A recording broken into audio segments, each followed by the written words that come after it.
السلام علیکم ورحمۃ اللہ وبرکاتہ۔ میں ہوں ابو بردان محمد عثمان۔ سیزن 1 ہمارا شروع ہوا ہے۔ اس میں ہم آپ کو خلفائے راشدین کے متعلق مستند تاریخ سے آگاہ کریں گے۔ آج کی ہماری پہلی ایپیسوڈ ہے۔ اس ایپیسوڈ کے اندر ہم حضرت سیدنا ابو بکر صدیق کا مختصر سا تعارف اور ان کے اسلام سے قبل کی زندگی کے متعلق آگاہی حاصل کریں گے۔ حضرت ابو بکر صدیق کا نام پاک عبداللہ ہے اور آپ کی کنیت ابو بکر ہے اور صدیق و عتیق آپ کے مشہور القاب ہیں۔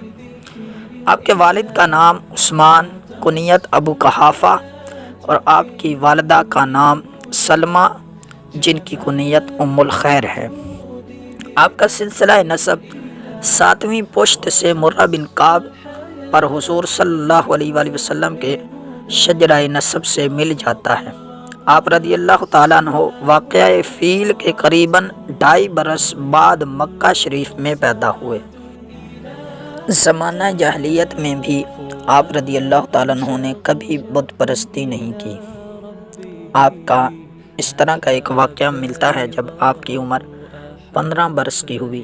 آپ کے والد جو بعد میں صحابی ہوئے ابو قحافہ، وہ آپ کو بت خانے لے گئے اور بتوں کے سامنے کھڑا کر کے ان سے کہا کہ یہ تمہارے بلند و بالا خدا ہیں، انہیں سجدہ کرو۔ وہ تو یہ کہہ کر چلے گئے۔ سیدنا صدیق اکبر رضی اللہ تعالیٰ عنہ قصائے مبرم کی طرح بت کے سامنے تشریف لائے اور بتوں اور بت پرستوں کا عجز ظاہر کرنے کے لیے ارشاد فرمایا، میں بھوکا ہوں، مجھے کھانا دو۔ وہ کچھ نہ بولا۔ فرمایا، میں ننگا ہوں، مجھے کپڑا پہناؤ۔ وہ کچھ نہ بولا۔ ابو بکر صدیق رضی اللہ تعالیٰ عنہ نے ایک پتھر ہاتھ میں لے کر فرمایا، میں تجھ پر پتھر مارتا ہوں، اگر تو خدا ہے تو خود کو بچا لے۔ وہ اب بھی نرا بت بنا رہا۔ آخر آپ رضی اللہ تعالیٰ عنہ نے بقوت صدیقی اس کو پتھر مارا تو وہ خدائے گمراہ منہ کے بل گر پڑا۔ اسی وقت آپ کے والد ماجد واپس آ رہے تھے۔ یہ ماجرا دیکھ کر فرمایا کہ اے میرے بچے، تم نے یہ کیا کیا؟ فرمایا، وہی کیا جو آپ دیکھ رہے ہیں۔ آپ رضی اللہ تعالیٰ عنہ کے والد انہیں ان کی والدہ ماجدہ حضرت ام الخیر کے پاس لے گئے جو کہ بعد میں صحابیہ ہوئیں۔ سارا واقعہ ان سے بیان کیا۔ انہوں نے فرمایا، اس بچے سے کچھ نہ کہو۔ جس رات یہ پیدا ہوئے میرے پاس کوئی نہ تھا۔ میں نے سنا کہ ہاتف سے کہہ رہا ہے، اے اللہ کی سچی باندی، تجھے خوشخبری ہو اس آزاد بچے کی جس کا نام آسمانوں میں صدیق ہے اور جو محمد صلی اللہ علیہ وآلہ وسلم کا یار و رفیق ہے۔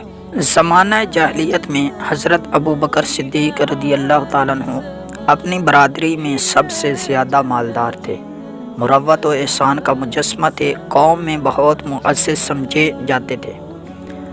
گمشدہ کی تلاش آپ رضی اللہ تعالیٰ عنہ کا شیوا رہا اور مہمانوں کی اب خوب میزبانی فرماتے تھے۔ آپ رضی اللہ تعالیٰ عنہ کا شمار رؤسائے قریش میں ہوتا تھا۔ وہ لوگ آپ رضی اللہ تعالیٰ عنہ سے مشورہ لیا کرتے تھے اور آپ سے بے انتہا محبت کرتے تھے۔ آپ رضی اللہ تعالیٰ عنہ قریش کے ان 11 لوگوں میں سے ہیں جن کو ایام جاہلیت اور زمانہ اسلام دونوں میں عزت و بزرگی حاصل رہی کہ آپ رضی اللہ تعالیٰ عنہ عہد جاہلیت میں خون بہا اور جرمانے کے مقدمات کا فیصلہ کیا کرتے تھے، جو اس زمانے کا بہت بڑا اعزاز سمجھا جاتا تھا۔ آپ رضی اللہ تعالیٰ عنہ عہد جاہلیت میں کبھی شراب نہیں پی۔ ایک بار صحابہ کرام کے مجمع میں حضرت ابو بکر صدیق رضی اللہ تعالیٰ عنہ سے پوچھا گیا کہ آپ نے زمانہ جاہلیت میں کبھی شراب پی؟ آپ رضی اللہ تعالیٰ عنہ نے فرمایا، خدا کی پناہ، میں نے کبھی شراب نہیں پی۔ لوگوں نے کہا، کیوں؟ فرمایا، میں اپنی عزت و آبرو کو بچاتا تھا اور مروت کی حفاظت کرتا تھا۔ اس لیے جو شخص شراب پیتا ہے اس کی عزت و ناموس اور مروت جاتی رہتی ہے۔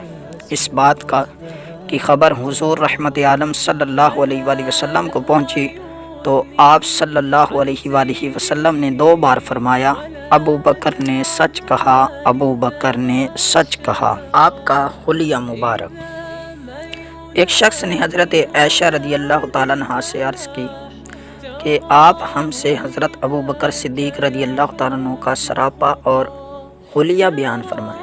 تو حضرت صدیقہ رضی اللہ تعالیٰ عنہا نے فرمایا کہ آپ کا رنگ سفید تھا، بدن اکراہا تھا، دونوں رخسار اندر کو دبے ہوئے تھے، پیٹ اتنا بڑا تھا کہ آپ کی لنگی اکثر نیچے کھسک جایا کرتی تھی، پیشانی پر ہمیشہ پسینہ رہتا تھا، چہرہ پر زیادہ گوشت نہیں تھا، ہمیشہ نظریں نیچی رکھتے تھے، پیشانی بلند تھی، انگلیوں کی جڑیں گوشت سے خالی تھیں، یعنی گھائیاں کھلی رہتی تھیں، حنا اور قطم کا خصاب لگاتے تھے۔ حضرت انس رضی اللہ تعالیٰ عنہ فرماتی ہیں کہ جب رسول خدا صلی اللہ علیہ وآلہ وسلم مدینہ منورہ میں تشریف لائے تو حضرت ابو بکر صدیق رضی اللہ تعالیٰ عنہ کے علاوہ کسی کے بال سیاہ و سفید ملے ہوئے کھچڑی نہیں تھے۔ آپ رضی اللہ تعالیٰ عنہ ان کھچڑی بالوں پر حنا یعنی مہندی اور قطم کا خصاب لگایا کرتے تھے۔ حضرت ابو بکر صدیق رضی اللہ تعالیٰ عنہ کے بارے میں جو یہ بیان کیا گیا کہ آپ قطم کا خطاب لگاتے تھے، اس سے آپ کے متعلق سیاہ خطاب کا گمان کرنا یا اس سے نیل یا حنا ملے ہوئے کو مطلقاً جائز سمجھ لینا محض غلطی ہے۔ اس کی تفصیل کے لیے اعلیٰ حضرت فاضل بریلوی علیہ رحمہ کا رسالہ مبارکہ حق العیب فی حرمت تسوید الشیب کا مطالعہ کیجیے۔ مستند تاریخ جاننے کے لیے ہمارے چینل کو سبسکرائب کیجیے۔